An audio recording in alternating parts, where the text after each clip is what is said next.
Halo, halo, apa kabar? Assalamualaikum warahmatullahi wabarakatuh. Senang sekali kita ketemu lagi di awal pekan dan masih terus bersama kami dalam program Off the Record membaca berita di balik berita. Beritanya boleh Anda baca di mana-mana, tapi behind the scene-nya, konteksnya, Anda silakan bergabung bersama kami. Saya Hersubunang Arif. Dan saya Giweta senang sekali menjumpai Anda kembali. Kita mulai berjumpa di awal pekan lagi nih Mas Ersu Yes, setelah libur kemarin. yes. Mhm. Kelihatannya pernyataan saya harus saya ralat kembali, Mbak Agi, berkaitan dengan Mhm. bukan Fufu, dengan Gibran Rakabuming, dengan Wakil Presiden kan. Mhm. Sebelumnya saya sempat itu, tapi nggak di sini ya, di Hits Point saya menyatakan bahwa nanti kira-kira tugas dari Gibran Rakabuming Mhm. itu adalah ya belusukan gitu, terus dan bagi-bagi susu Mhm. kan. Waktu itu sempat saya nyatakan begitu. Tapi belakangan ternyata dia sempat menerima tamu-tamu negara juga, ada Perdana Menteri Korea Mhm. Selatan, wakil Presiden Cina dan sebagainya. Tapi sebenarnya begitu saya perhatiin, oh ini hanya selingan saja dan itu sifatnya courtesy aja kan. Jadi ya terima tamu ya biasa aja gitu. Tapi tugas utamanya ternyata tetap dia tuh belusukan dan bagi-bagi susu. Dan itu terjadi lagi kan ketika eh, sedang retreat di akademi militer tuh Mhm. sempat-sempatnya dia keluar dan kemudian belusukan ke pasar dan bagi-bagi susu. Kelihatannya memang itu yang dia bisa lakukan, tapi jangan salah ya dengan tingkat pendidikan rakyat kita yang masih sangat rendah dan sebagainya. Sesungguhnya ini Gibran sudah mulai kampanye ketika Pak Prabowo sibuk bangun tim dan sebagainya, Mhm. dia udah mulai Mhm. berkampanye sesungguhnya ini. Jadi Mhm. eh, yang ini sebenarnya prinsip-prinsip marketing politik yang diterapkan oleh bapaknya gitu ya. Jadi cuman ada Mhm. modifikasi lah. Jadi Mhm. tetap kita akan melihat bahwa beberapa waktu yang ke depan itu Gibran itu akan belusukan dan kalau kemudian ke proyek itu sebenarnya itu juga cuma untuk misalnya lihat lihat MRT, lihat Wisma Atlet, emang terus mau ngapain gitu kalau setelah itu. Itu untuk kepentingan di media dan media sosial lah kemudian nantinya. Ya, jadi nggak perlu terlalu kaget, kita udah mulai melihat tanda-tandanya seperti itu, Mbak. Iya, betul sekali Mas Ersu. Karena ini kalau saya melihat media sosialnya Gibran, Hmm. terutama itu Instagramnya Mas Ya. Ersu yang dihidupkan, itu Mm-mm. memang sepertinya harus berkonten terus-menerus. Dan kita tahu Mm. bagaimana algoritma dari Instagram, YouTube, Mm. dan sebagainya, medsos itu, sekarang bagaimana bekerja itu seperti itu, begitu, dengan Mm. konsistensi, dan kemudian dengan gimmick-gimmick Mm. gambar, video, begitu ya itu memang bekerjanya walaupun walaupun mungkin ada sentimen negatif dan sentimen positif begitu atas unggahan dari Gibran karena saya melihat begitu karena di bawahnya itu setiap kali dia mengunggah selalu soal Fufu Fafa itu Mm. mengemuka lagi bahkan kalau di X itu baru saja kemarin itu ada trending topik itu Fufu Fafa ODGJ begitu Apa itu? jadi saya melihat iya jadi orang dengan gangguan jiwa begitu kan Bukan isinya gitu gangguan tapi jabatan ya, bukan ya? iya, Oh. ini mungkin kalau yang sekarang udah gangguan jabatan ya karena sudah Mm. dilantik kan. Iya, iya, iya. Jadi, tapi saya lihat ini apalagi sih ini kok Fufafa lagi. Tapi ternyata ya memang itu memang orang tidak bisa lepas ya Mas Hersu Mm. ingatannya tentang Fufafa. Jadi setiap kali ada sesuatu begitu ya, apalagi sekarang banyak sekali unggahan dari Gibran itu kemudian pasti ada reaksi, ada aksi, ada reaksi.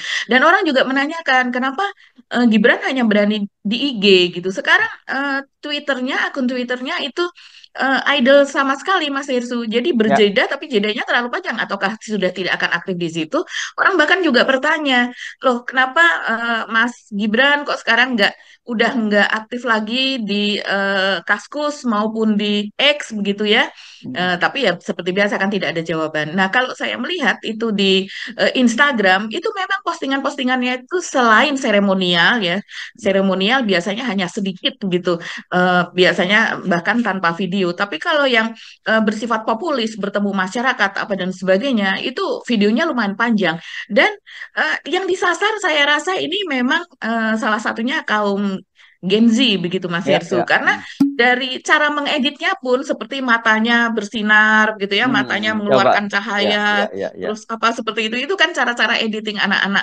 Ya sebenarnya alay Anak, begitu, anak tapi ya alay. Ya, ya. bagaimana? Mm. Jumlah anak alay itu banyak sekali begitu. Mm-mm. memang nggak apa urusannya. Ini kan sebenarnya ya apa ya, pokoknya targetnya yang penting dia populer dan kemudian Ya. disukai Mhm. dan kemudian dipilih, Mhm. bahwa kemudian tidak ada nilai edukasi atau apa, memang nggak ada urusannya, emang gue Nggak pikirin usah. ya Mhm. kayak gitu-gitu ya Mhm. itu ya. Ini kelihatan sekali ya, ya saya tadi aneh itu ketika lihat tadi itu, kok seorang bagaimanapun dia kan satu, dia wakil presiden gitu ya.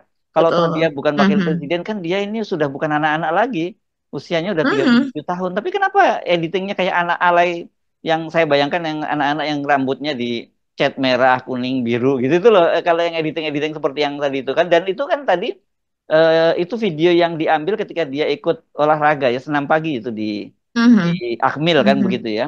Ya. Mhm. Iya, baik dia tim editingnya ya atau admin beserta pokoknya tim medianya ini sepertinya Hmm, memang memiliki agenda setting tertentu kalau saya melihat hmm, dari hmm, cara mengeditnya pun seperti itu Mas Hersu. hmm, Jadi biasanya orang kan kemudian mendownload. Sesudah di-download itu kemudian dipotong-potong, hmm, dipotong-potong dan kemudian disebarkan. Dan cara pengedit seperti ini akan sangat laku di TikTok. Dan kita hmm, tahu TikTok itu memang kan luar biasa sekali Mas Hersu. Di hmm, situ berkumpul lah itu para apa ya SDM yang 78 dan 58% itu hmm, begitu hmm, kalau orang hmm. menyebutnya sesama netizen tuh menyebutnya demikian gitu. Jadi mereka memakan itu saja dan kemudian itu apa diglorifikasi begitu.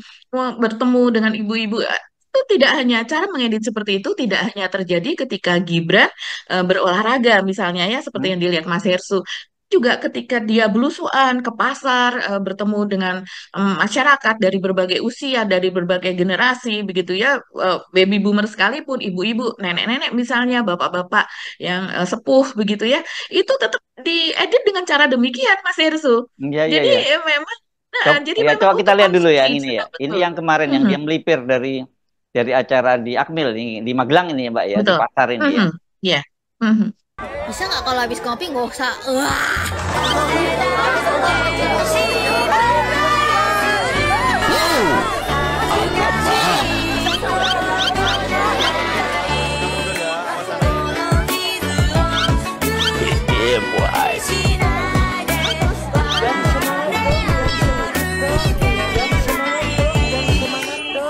Tolong kaki saya sakit.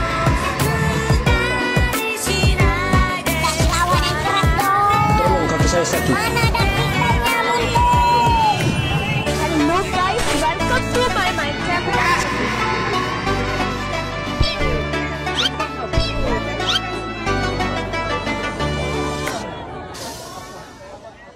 Iya, makanya Mhm. saya bilang kayak bagaimanapun juga kan, kalau seorang wakil presiden itu kan dia levelnya udah apa ya, seorang negarawan lah mestinya begitu ya Mbak ya. Jadi Mhm. kelasnya harus seperti Ya, itu. Tapi kalau boleh buat ini kita betul. lihat ya begini nih, dan ya, ya ini memang mirip bapaknya. Tapi gini, kita sambil anu sedikit ya, sebagai paket itu ya. Pak Jokowi sendiri ternyata ketika dia sudah pensiun menjadi presiden juga terus Mhm. melakukan pencitraan ya. Kalau saya lihat tim medianya dan media sosialnya aktif terus ya. Jadi dia jajan, dia makan di warung mana, kemudian dia selfie dengan warga, dan pokoknya setiap hari kayaknya nggak tidak ada kegiatan-kegiatan yang tidak diunggah di media sosial dan juga di media. Jadi Pak Jokowi sendiri eh, menolak untuk pensiun lah, kira-kira seperti itu. Iya, Mas Ersu. Jadi kalau kita melihat terutama nih, nama medianya kalau di YouTube yang saya perhatikan yaitu adalah Berita Surakarta dan Hmm, Seputar Surakarta. Contohnya hmm, dua itu saja begitu. hmm, hmm, Masih ada yang lainnya. Nah, dari dua media itu memang setiap hari selalu mengunggah begitu hmm. Mas Ersu kegiatan dari Pak Jokowi dan sesekali ada kegiatan dari keluarganya yang lain seperti Gibran begitu ya, Kaisang begitu. Tapi memang fokusnya adalah kepada Pak Jokowi. Dan Dan ini mereka dulu ini zamannya Gibran ya, ini munculnya ya, seputar betul. Surakarta ini ya. Oke. Mhm. Jadi ada Iya, betul. infrastruktur media yang sudah disiapkan ini ya. Betul, ketika dia masih menjadi wali kota ketika itu ya. Dan Hmm, ini memang setia mengikuti kemana-mana begitu. Dan sepertinya kalau melihat unggahannya, video-videonya, mereka kan sebelum kedatangan Pak Jokowi atau kemudian Pak Jokowi menerima tamu, menunggu kedatangan tamu, itu ala-alanya mungkin ala istana dalam bentuk mini begitu ya Mas Hersu. Embedded ya ini Kalau ya di mereka ini ya, bukan bukan sebenarnya mengikuti kemana aja, embedded justru kan gitu. Iya, iya, melekat begitu ya. Hmm, hmm, Dan mereka tahu persis kemana jadwal dari Pak Jokowi, yang artinya kalau kita biasa meliput di istana itu memang ada tim, atau kalau di istana itu ada setnek begitu ya, yang kita setiap kali kita bisa menelpon atau kita mendapat rilis. Kalau zaman sekarang itu kita pasti diberitahu lah, kita sudah ada grup WhatsApp-nya apa dan sebagainya, jadi kita tahu lah jadwal dari presiden gitu. Nah, kalau ini saya rasa ini kan mantan presiden, tapi saya rasa tetap begitu polanya. Jadi hari demi hari jadwal dari Pak Jokowi apa saja itu mereka sudah tahu. Karena kalau kita lihat itu kok kesannya seperti ngepost begitu Mas Irsu, hmm. wartawan-wartawan tersebut di sana. Tidak hanya satu dua tapi banyak begitu ya. Mungkin juga YouTuber yang bukan bagian dari media berita Surakarta dan seputar Surakarta. Saya rasa sepertinya kalau melihat jumlah wartawan yang cukup banyak itu mungkin juga ada, karena memang Pak Jokowi ini kan masih tetap memiliki daya tarik begitu bagi warganet. Nah, kalau kita melihat Pak Jokowi ini betul-betul memelihara popularitasnya. Jadi tingkat popularitasnya itu terus dipelihara dengan cara seperti ini.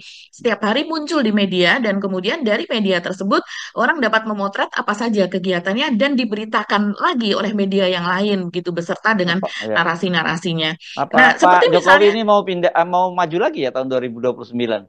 Tapi jadi wakil gitu, bukan? nah, ini bukan, saya rasa Mas Ersu, ini adalah memelihara popularitas baik anak, bapak maupun keluarganya Hmm, dalam rangka menuju memajukan Gibran pada tahun 2029. Dia hmm, juga protes di X begitu ya, yang mereka melihat sebenarnya kalau apa komentar-komentar itu lebih banyak di Instagramnya Gibran kan, hmm. karena Gibran memang mengunggahnya di akun Instagramnya, dia tidak mengunggah lagi di X. Tapi iya, komentar dari ini adalah ya siap menuju ke apa dari Wapres menjadi presiden pada tahun 2029 begitu. Bahkan ya itu tadi ada yang protes kok dari sekarang sudah mulai mereka membangun infrastruktur untuk 2029, tapi kenyataannya buzzernya memang pada demikian Mas Ersu. Hmm, hmm. Mereka apa ya? Mereka menyupport betul begitu ya kegiatan ini dan kemudian memang sudah siap untuk menuju 2029 begitu. Jadi memang luar biasa Mas Ersu. Kalau kalau kita perhatikan, mungkin kita yang tidak suka membaca media sosial dan juga tidak mengikuti, tidak terlalu paham gitu ya. Tapi mereka yang sekarang mengikuti media sosial dan yang mengikuti media sosial di Indonesia ini ratusan juta begitu Ya, ya. kan. Hmm, hmm. Dan jadi Lebih ini gede luar dari biasa, jangan media-media dianggap biasa ya sekarang enteng. ya. Sekarang kan malah justru eranya media itu bukan media konvensional, tapi Betul. media media sosial. Dan saya nggak menggunakan media mainstream. Kalau dulu kan disebutnya media mainstream. Justru yang mainstream itu Mhm. sekarang media sosial gitu ya. Itu jadi yang lama itu media konvensional gitu ya. Saya jadi teringat ini kalau gitu Bang, yang Pak Pak SBY nyebut-nyebut soal matahari kembar dan sebagainya. Mungkin ini yang Mhm. dimaksud oleh Pak SBY ya, karena bagaimanapun juga itu Mhm. terlihat ini sekali ini memang Gibran sudah mulai dia ancang-ancang kelihatan sekali, karena kegiatan-kegiatan dia fokus untuk seperti itu. Mungkin satu, ini yang salah itu saya adalah konsultan konsultan medianya ya Mbak ya. Ini kan mengubah kelemahan Mhm. menjadi kekuatan Gibran gitu kan. Dia tahu Betul. bahwa Gibran nggak mungkin disuruh ke forum-forum akademis bicara, nggak mungkin. Mhm. Dan Mhm. mungkin menurut mereka untuk apa juga ke forum akademis itu kecil itu apa jumlah Mhm. pemilihnya, kemudian sudah kecil kritis pula kan gitu. Lebih baik dia masuk ke gelusuan-gelusukan yang orang-orang seperti itu kan dalam tanda petik lebih mudah dimanipulasi ya. Dalam pengertian misalnya beginilah, dikasih susu, dikasih sembako dan sebagainya buat mereka itu udah cukup dan itu akan membuat simpati pada pada si pemberinya gitu. Iya, kalau saya melihat ini memang tahu betul begitu ya Mas Ersu Ya, soal bagaimana menyampaikan sesuatu kepada orang dengan tingkat pendidikan yang ya. ya ya seperti kebanyakan rakyat Indonesia yang kita selalu singgung berkali-kali, yaitu 60% itu adalah lulusan SD, SMP begitu kan. Nah, jadi kalau kita apalagi tingkat apa ingatan otak manusia terhadap visualisasi, yaitu bahwa kalau kita melihat itu ingatannya akan bertahan bisa jadi pada orang tertentu selamanya begitu. Bahkan kalau pada orang tertentu lagi puluhan tahun, bertahun-tahun seperti itu. Jadi itu dalam konteks visual tanpa ada kata-kata. Nah, kalau seandainya orang mendengar hanya apa namanya orang membaca itu tingkat visualis atau tingkat ingatan kita terhadap bacaan kita itu nomor dua daripada Hmm. yang visual. Kadang-kadang saya baca tapi apa ya, siapa namanya, kapan, terus kemudian isinya apa, gitu kita masih ingat-ingat begitu. Tapi tidak sekuat kalau itu berupa media visual, visualisasi. Dan yang terakhir itu adalah mendengar. Mendengar itu tingkat kemampuan kita untuk mengingat itu yang paling rendah gitu. Nah, makanya ini memang seperti kata Mas Ersu tadi, ini mengubah kekurangan menjadi kekuatan begitu kan. Ya. Jadi Gibran ini tidak perlu berkata-kata karena memang dia juga tidak memiliki kemampuan di situ. Kalau kita melihat daya pikirnya juga kurang, tingkat menganalisa sesuatunya juga kurang, dan kekayaan bahasa atau kekayaan narasinya gitu tidak sekuat seperti Prabowo, Hmm. Anies, Pak Mahfud begitu ya. Even itu Ganjar misalnya kalau kita bandingkan pada saat Pilpres kemarin memang sama sekali begitu seperti Ya. menghafal kan kalau kita lihat. Jadi sekarang yang dikemas itu memang bagaimana seperti tadi kita lihat tadi dia bertemu dengan pedagang, dia membeli begitu kan, bertransaksi dengan gaya yang dia ngunduk begitu, itu saja sudah bisa memikat hati bagaimana dia Ya. berusaha merendahkan tubuhnya, membungkuk apa dan sebagainya. Itu yang dijual. Dan kalau di TikTok gambar-gambar seperti itu kemudian ditambah dengan musik. Jadi memang nggak perlu kata-kata dan itu sudah mampu memikat rakyat Indonesia. Ya. Jadi kalau seandainya ada yang orang mengira atau orang berpendapat bahwa kemiskinan itu dipelihara karena dengan begitu maka akan bisa Ya. berkuasa selamanya. Saya kok agak setuju dengan hal tersebut gitu. Iya betul. Iya iya iya. Iya. Jadi ini ya memang dia tahu segmen ini yang terbesar lagi kan gitu ya segmen itu. Jadi ya dia Betul. masuk ke situ. Jadi ini jangan ini saya lihat banyak juga viewer kita yang underestimate. Jangan underestimate dengan apa yang dilakukan oleh Gibran. Kalau misalnya Pak Prabowo nanti kan bagaimanapun bebannya berat ya pemerintah ini. Pak Prabowo juga sibuk Mhm. fokus untuk menangani masalah negara ini begitu ya. Dia Mhm. misalnya rapat dengan menteri, rapat dengan itu sementara Gibran terus belusukan. Dan itu sebenarnya buat kita nggak ada gunanya, tapi buat dia akan sangat berguna menuju Pilpres 2029 nanti. Ya nggak, dan kan kita sudah paham lah nih polanya ini. Mhm. Dia belusukan masukin di media sosial, nanti bahasanya puja-puji kan gitu. Nanti terakhir saya kira yang akan muncul adalah lembaga survei kan gitu ya, lembaga survei Betul. mencantumkan Mhm. elektabilitas atau belum Mhm. elektabilitas mungkin tingkat kesukaan orang terhadap Gibran itu lebih tinggi ketimbang Pak Prabowo ya, karena Pak Prabowo nggak mungkin seperti Gibran yang kerjaannya keluyuran, pura-pura ngelihat proyek dan sebagainya. Nggak mungkin Pak Prabowo melakukan itu karena problem di pemerintahan ini kan berat banget. Dia harus mengkoordinasikan dengan para menteri-menterinya gitu. Jadi buat Gibran dia kalau toh nggak dikasih tugas itu malah blessing buat dia gitu. Iya, yang paling ramai di media sosial selama Gibran ini mengikuti Mm-mm. dalam tanda kutip wamil gitu ya di Magelang itu Mas Hersu begitu bersama dengan menteri-menteri yang lain. Ini ditanyakan oleh netizen, kapan Gibran memberikan edukasi kepada para menteri, Ah, kapan pernah, berceramah atau memberikan pernah, pelatihan begitu ya ah, di depan mereka pernah Mbak, dengan udah pernah iya. kok.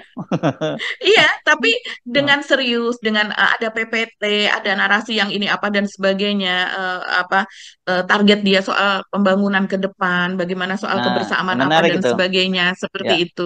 Itu situasi yang serius seperti itu kita memang tidak melihat dan sepertinya memang di luar jangkauan ya ya, dari Gibran. kan Dia ada Mbak foto-fotonya Mbak ketika Gibran dan itu dipublikasikan oleh Sekretariat Wakil Presiden kan yang ketika dia duduk sebenarnya itu memimpin acara makan siang kan gitu ya, dia makan siang nasi betul. kotak dan sebagainya. Dan ada tradisi di kalangan apalagi di akademi militer itu misalnya komandan tuh duduk di meja di apa ya di meja ujung meja begitu dan dia akan memberikan Jul. komando ya ting gitu, mulai Mhm, minum mhm, ting, mulai makan dan sebagainya. Itu yang dilakukan oleh Gibran, tapi ini pintar memang tim tim tim medianya kan mengambil fotonya. Coba saat ini kita lihat sini foto ini yang mhm, di situ kelihatan sekali di situ dia dia yang memimpin dan Pak Wiranto dan Pak Dudung ya kelihatan fotonya ini kan mhm. jadi kita bayangkan buat kita sih yang lihat aduh gila banget ya Pak, kasihan banget orang-orang seperti Pak Wiranto Pak Dudung dipimpin oleh Gibran, tapi buat tim media mereka bisa dipelintir bahwa dia menunjukkan bahwa tuh semua jenderal-jenderal senior seperti itu aja tunduk pada pada Gibran kan bisa Betul. seperti itu dan kemudian Mhm, foto mhm, yang lain kan suasananya ini. Nih, kita lihat foto suasana ruangan yang besar seperti itu dan dia memimpin. mhm. Ini kan mau menyampaikan kepesan bahwa dia punya aura kekuasaan dan bisa mimpin orang dewasa. Padahal kan sebenarnya ini hanya ya apa ya cuman seremonial biasa aja. Ini kan sama dengan pola fotonya Pak Jokowi kalau dia hadir di media-media di forum-forum internasional kan selalu Mhm. diambil sudut seolah-olah Pak Jokowi bicara dengan siapa, bicara dengan dulu bicaranya dengan Biden, dengan siapa dan padahal sebenarnya cuma tangannya begini aja gitu. Tapi kan fotonya kelihatan kalau seolah-olah dia ngobrol kan gitu. Dan Pak Jokowi tahu betul kapan dia ada di foto, dan Hmm. kemudian foto itu akan memiliki dampak psikologis yang kuat Yes. kepada yang melihatnya. Hmm. Jadi seperti Mas Hersu tadi, misalnya sesekali dia begini, Hmm. terus kemudian begini, Hmm. seolah-olah memberikan peringatan atau Hmm. ini loh harus seperti ini, seperti itu, begitu ya. Nah, foto kan itu kan berbicara, begitu. Foto itu memiliki banyak penalaran, banyak Ya. bahasa, begitu ya. Dan kalau Gibran yang tadi memimpin makan siang itu sebetulnya di sebelahnya kan ada kursi yang lain ya, mungkin itu kursi untuk Pak Prabowo sih sebetulnya, dan ada foto yang lengkapnya juga di mana ada Pak Prabowo dan Gibran di situ begitu. Tapi memang tim media ini kan curi curi momen begitu ya, mencuri momen Ambil, ketika ambil hanya ada angle-nya ya. Gibran Ya. sendirian di Hmm. situ Hmm. Hmm. begitu, Hmm. sehingga memberikan seperti kata Mas Irsu tadi dampak psikologis, dan orang melihatnya wow, dia sudah Impresi ya bisa Mbak itu namanya ya. impresi, sudah Ya. bisa apa namanya menguasai begitu Hmm. ya, Hmm. sudah bisa bertindak sebagai wapres yang sebenarnya, kurang lebih seperti itu begitu. Hmm. Itu kan seperti suasana di ruang Harry Potter ya, kalau kita melihat Ya. apa namanya film Harry Potter begitu, makan di hall yang seperti itu, semuanya tunduk kepada sang penguasa yang ada di ujung sana, tunduk kepada gurunya, kepala sekolah seperti itu. Nah, kalau di sini terlihat Gibran sendirian. Nah, itu yang kemudian disebar gitu. Ya. Ini memang apa ya, Mas Hersu, kalau kita melihat yang seperti di Akmil, kegiatan di Akmil ada senam, ada apa, ada momen-momen yang betul-betul close up dari depan, dari samping, apa dari ini tim medianya terus bekerja Ya. Ya. begitu. Jadi entah itu apa ya, dan pola-pola bekerjanya memang lebih apa ya, lebih angle-angle-nya, aktifnya, apa cara mengeditnya, begitu kita tahulah targetnya kemana, begitu. Beda Ya. dengan tim medianya dari Pak Prabowo. Iya, iya, iya. Memang ini kekuatannya Pak Jokowi. Dan itu kan memang udah infrastruktur yang lama. Ini tinggal diduplikasi saja dan mungkin ada modifikasi-modifikasi yang dilakukan gitu. Mhm. Tapi nggak akan beda, beda jauh. Cuman yang buat kita, terus apa untuk dapat kita kan terlalu mahal banget bayar seorang wakil presiden seperti itu kan. Dia misalnya ke pasar, jangan dilihat dia belusukan, itu pengamanan pengamanan di pasar dan sebagainya itu kan luar biasa itu. Selain pas pampres itu pasti melibatkan aparat teritorial yang ada di situ itu mulai dari Betul. Korem, Kodim, atau bahkan Mhm. Kodam biasanya turun seperti itu ya Kodam, Mhm. turun Korem dan kepolisian dan sebagainya, terus kemudian Tramtipnya, Satpol PP itu semua itu gede banget biaya yang untuk mendapatkan video Gibran belusuan di pasar tadi itu. Ya, itulah resiko memilih Gibran, mau dikata apa lagi. Hmm. Bahkan banyak sekali yang mengatakan ini pilpres berharga puluhan triliun begitu ya, Mas Hmm. Hersu. Malah kalau disertai dengan nilai dari bansos apa dan sebagainya, ini ratusan triliun yang Iya, namanya iya. pilpres kemarin begitu. Pilpres termahal begitu ya kalau kita melihat begitu. Tapi hanya menghasilkan kualitas seperti ini, kualitas wapres yang seperti ini. Ya. Dan berikutnya kita sudah tahu langkah-langkah apa yang akan dia lakukan untuk Oh, terus memelihara popularitasnya. yes, yes. Yaitu tadi, sayangnya memang masyarakat Indonesia ini terdiri dari orang yang memang tidak well educated gitu ya, Literasinya edukasinya atau terbatas pendidikannya gitu itu ya. rendah begitu Hmm. ya, sehingga mereka tidak tahu haknya. Saya berhak untuk mendapatkan yang terbaik untuk memimpin bangsa ini. Hmm. Saya ingin dia yang memimpin. Saya ingin bangsa ini maju, lebih mengutamakan pendidikan apa dan sebagainya. Sepertinya rame, tapi hanya di medsos. Sementara yang tidak main X, yang tidak main ini, Hmm. itu banyak. Mereka lebih banyak main di TikTok. Nah, Hmm. sementara kalau orang-orang yang bersuara, seperti kita misalnya, kita tidak main TikTok ya Mas Ersu. Tapi kalau kita sampai mau masuk ke Ya, TikTok, kita tuh akan dikeroyok. iya, iya. Dikeroyok abis-abisan. Jadi Hmm. orang-orang kan saya lihat banyak juga yang memotong-motong konten kita, konten off the record, konten Hersu Point, konten dari Bang Rocky Gerung begitu ya. Itu dipotong-potong kemudian diunggah di TikTok begitu. Dan di sana dibully habis-habisan gitu. Oh Tapi ya. ada yang konsisten, misalnya dia ada di akunnya memang dia akun politik. itu sudah mulai banyak followernya begitu, itu adalah orang-orang yang memang paham gitu. Jadi walaupun diserbu tetap aja mereka akhirnya chit-chatnya itu seimbang begitu Mas Hersut. Tapi kalau tidak itu bahkan kita ngomong dengan data ya, off the record kan selalu bicara dengan data. Kita tidak berani bicara kalau tidak ada datanya begitu. Data itu bisa datang dari berbagai sumber. Tapi ya mereka tidak percaya bahwa data yang kita hadirkan, yang kita sampaikan itu nyatanya seperti itu, walaupun itu data ada di media, data dari BPS, data dari Setnek sendiri, data dari Istana, begitu ya, data dari lembaga survei. Mereka banyak karena memang di otak mereka sudah di ini kan seperti itu begitu. Yes, oke. Jadi udah mulai kebaca ya polanya kira-kira seperti itu dan itu akan terus secara masif berikutnya. Saya tidak tahu apakah kemudian hal semacam itu Pak Prabowo juga bisa punya kewenangan negur gitu. Woi, jangan gua lagi sibuk kerja lu belusukan aja ke pasar ngapain sih lu gitu. Ngopi dulu sini. Atau jangan-jangan Prabowo malah ya udahlah biarin aja gitu, tapi tanpa Bahaya loh itu, tahu, bahaya. iya tanpa paham gitu bahwa ini bisa apa menusuk di dalam selimut. Iya, bisa. Seperti itu bisa diam-diam begitu ya, Yes. apalagi nanti kalau lembaga survei sudah bekerja begitu. Iya, ini. Ini kan sekarang lagi ada di Pilkada Jakarta ada apa ada dua lembaga survei yang hasilnya berbeda banget itu karena udah nggak ada Pak Jokowi. Kalau ada Pak Jokowi nggak mungkin itu terjadi. Ya kan gitu ya. Semua Iya, iya, dimobilisasi. Ya. betul, betul, betul Oke, Mas Ersu. Jadi udah oke. terpecah lah sebetulnya. Hmm. Yes, oke. Kita tinggalkan dulu ya. Mhm. Saya salam Mhm. dulu ini Gibran Raka Buming kan gitu ya. Kita kalau panjang juga ya kita ngobrolin Gibran ya. Mhm. Mhm. Oke, rupanya Ya. cukup menarik Gibran. Oke, kita pindah ke topik yang lain Mbak Agi ya. Iya ya. Topik yang lain itu adalah soal mungkin yang menarik yang lagi viral saat ini adalah pembekuan dari Badan Eksekutif Mahasiswa Hmm, FISIP UNER, hmm, Universitas Airlangga, Mas Ersu. Ini ya. cukup mengejutkan, begitu Mas Ersu.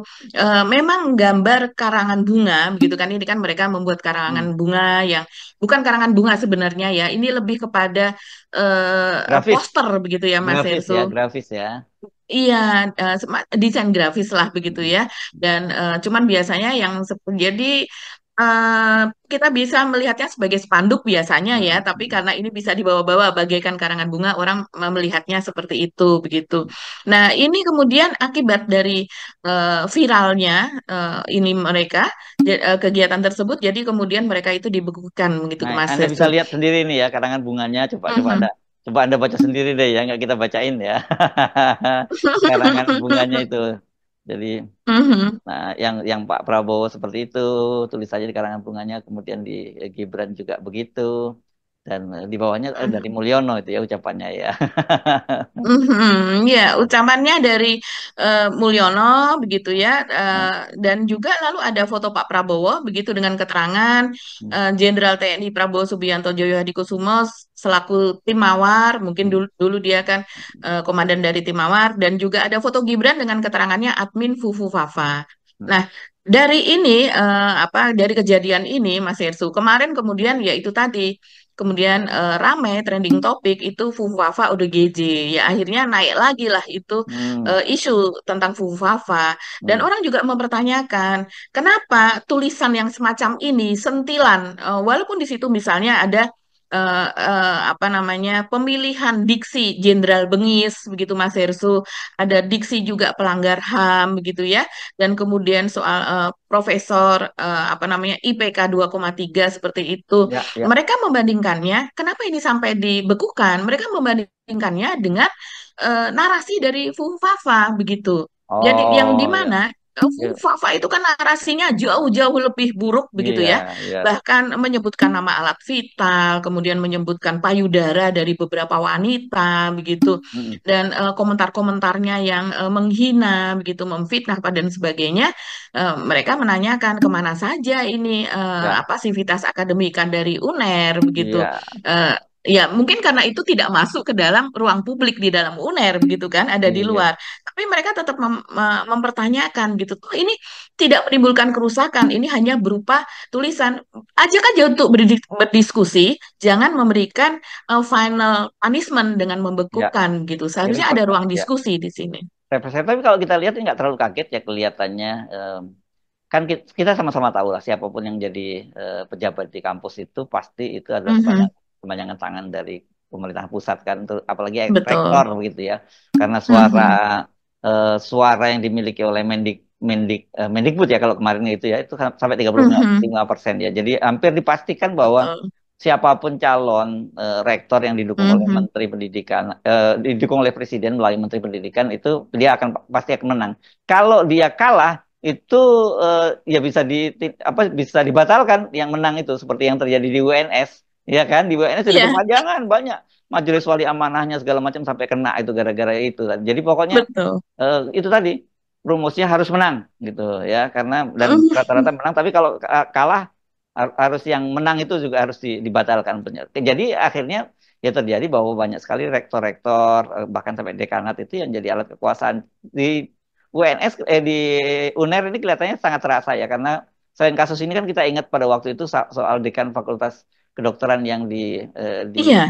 apa, Mhm. dipecat apa dia apa itu waktu itu ya diberhentikan dia pada waktu itu ya Yang diberhentikan sebagai dekan begitu ya Mas diberikan Erso. dekan ya karena kritik terhadap Menteri Mhm, Kesehatan kan gitu ya pada waktu itu. mhm, Jadi ya nggak kaget betul. apalagi kata dia oh, dekan aja bisa digituin apalagi bocil-bocil ini kan mereka pikirnya begitu pasti.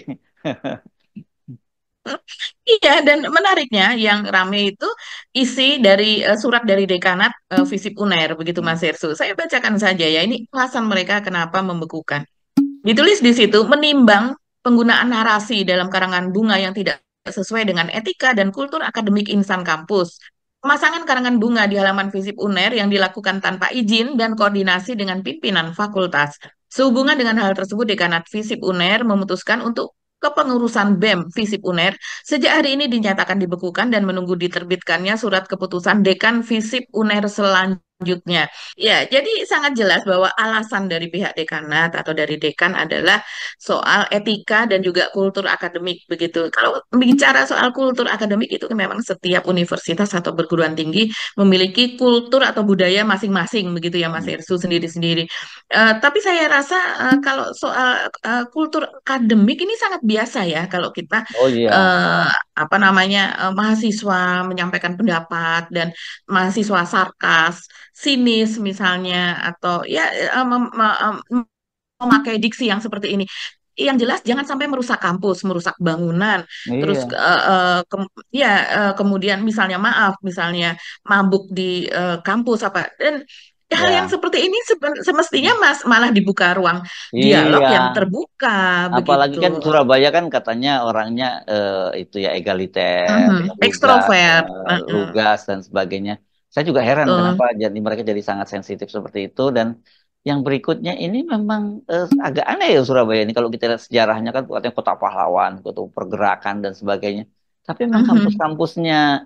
kampus-kampus di Surabaya itu kelihatan nggak jadi sentral kegiatan-kegiatan mahasiswa jadinya ya karena seperti ini culture-nya Mhm. itu saya kira.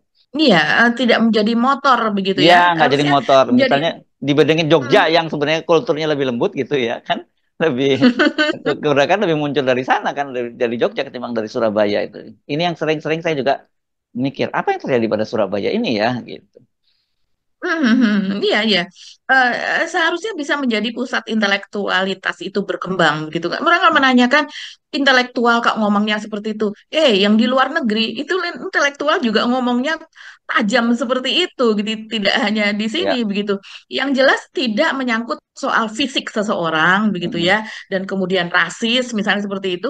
Kalau yang dikatakan itu soal bengis, brutal apa dan sebagainya itu adalah kosakata biasa Mm. gitu ya. Dan Mm. kemudian misalnya di situ ada diksi yang justru yang itu kalau kemudian kan menjadi rame lagi soal Fufafa karena dibandingkan diksi mahasiswa UNER ini dengan diksinya Fufafa begitu Mm. makanya kemudian ditulis juga Fufafa ODGJ begitu yang viral karena Jauh Mas Ersu, Ya, intelektualitasnya di situ yang seharusnya ini malah justru yang disikapi begitu ya Mas Ersu. yes, Apa namanya, membuka ruang diskusi ini sejauh ya, mana sih orang bisa berkata-kata di media sosial gitu. ya, Kalau seandainya ini dari UNER misalnya, BEM-nya membawa poster tersebut atau karangan bunga tersebut keluar dari kampus, saya rasa malah justru mereka, oh, di kampus aja, di ininya biar kita masih bisa, ini adalah percakapan kaum intelektual di dalam iya, kampus di mana mahasiswa itu ya, berkembang begitu kan. yes, Daripada dibawa kemana-mana. ya, cemen ini, bener. Kalah dengan anak-anak UGM yang mestinya orang Jogja lebih lemah lembut kok orang Surabaya yang lugas dan revolusioner kan orang Surabaya ini kan Pak ya. Kota pahlawan kok masa seperti ini jadinya ya. Iya. Ini karena para apa ya? Malu aku Karena sama Bung birokrat Tomo. ya. Iya, Karena apa? iya, Karena birokrat di kampus ya dia lebih menghamba pada betul. kekuasaan dan takut kalau jabatannya dicopot gitu. Jadi lebih baik dia Iya. injak yang di bawah gitu. Ini betul-betul menyedihkan. Mhm. Oke, Iya, Mbak Agi. oke. Tuntas kita Mhm. perbincangan kita kali ini. Sampai ketemu lagi besok. Mhm. Tetap semangat ya. Mhm. Dan harus tetap jaga sifat revolusioner ya. Jangan jangan lemah gitu ya. Iya, demi Indonesia maju dan sehat. Yes, kita Mhm. mohon pamit. Kami mohon pamit, bukan Mhm. kita ya. Ini kami mohon pamit. Saya sebenarnya Dan saya Gebeta, terima kasih atas perhatian Anda. Tetap salam 0%. ya. Wassalamualaikum warahmatullahi wabarakatuh. Assalamualaikum warahmatullahi wabarakatuh.